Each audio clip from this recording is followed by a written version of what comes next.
Good evening, South Jersey. I'm meteorologist Joe Martucci. Joined with me is the esteemed and slightly taller Mike McGarry, high school sports reporter. We are here at Mainland High School. We are previewing tomorrow's game where they're taking on Overbrook. At what time, Mike? 6 o'clock, season opener for both teams. Beautiful. All right, so let's start with this. It is going to be very windy tomorrow, and I'm thinking sustained winds 25 to 30 miles an hour with gusts in the 40s. Now, my question to you is, what is the windiest game you've been a part of? Well, it's a good thing we're here because it was at that field right behind us, 1996, the great Ocean City team against a great Mainland Regional team, one of the most anticipated games of the season, and it was a gale storm. I believe the wind was blowing in this direction. Okay. Two high-scoring teams. They both scored in the single digits. It was a really windy night. Ask anybody who was at that game, they'll tell you it was the windiest game they've been at in the last 30 years. Now, did Mainland win that game? No, they did not. Ocean City won the game, I want to say by maybe a field goal, but Ocean City that year averaged better than 30 points a game. Mainland was great also.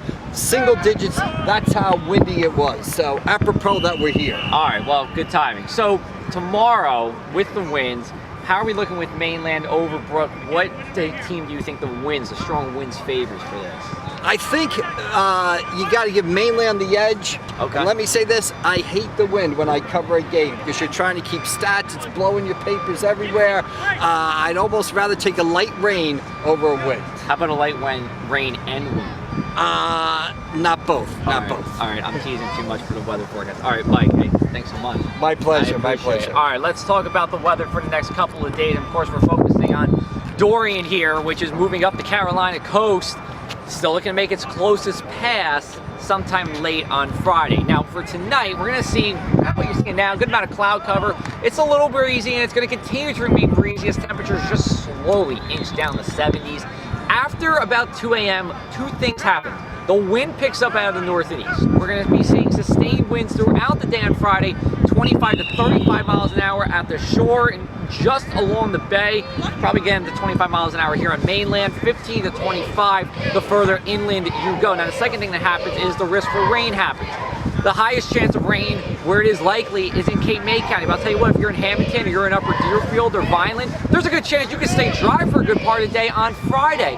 We wake up on Friday morning, the temperature's around 70 degrees. We only get into the mid-70s for the afternoon. We are talking about beach erosion, we're talking about coastal flooding, and we're talking about a high risk for rip currents. Overall, a raw day, but I don't think anything too extreme in terms of impacts. There could be spotty areas of power outages, mainly along the shore. We go back into the winds again. We're talking about sustained winds 25 to 35 at the shore. That's enough to blow away loose objects, make for projectiles in the air, and take down some small tree branches. But no big trees are coming down unless they're maybe some unhealthy trees. But overall, the damage, I think, remains to a minimum from this. Now, coastal flooding, I'll return back on that. We have 2 rounds of coastal flooding I'm watching out for. Friday during the afternoon, Saturday during the afternoon. Both just be minor flood stage. In short, if you usually flood, you're going to be seeing water again.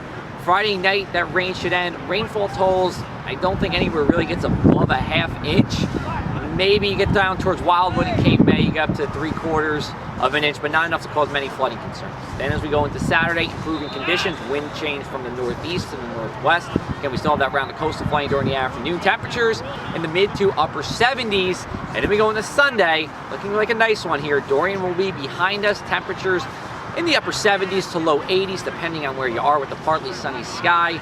And then as we look forward into Monday and Tuesday, risk of showers and storms during the afternoon both days. Overall, more of a typical late summer day for us. Temperatures around 80 degrees, looking pretty much okay. We'll keep you updated on Dorian on social media, Facebook and Instagram at JoeMartWX, Twitter at ACPressMartucci. You can always check out our website, thepressofac.com, for the latest information.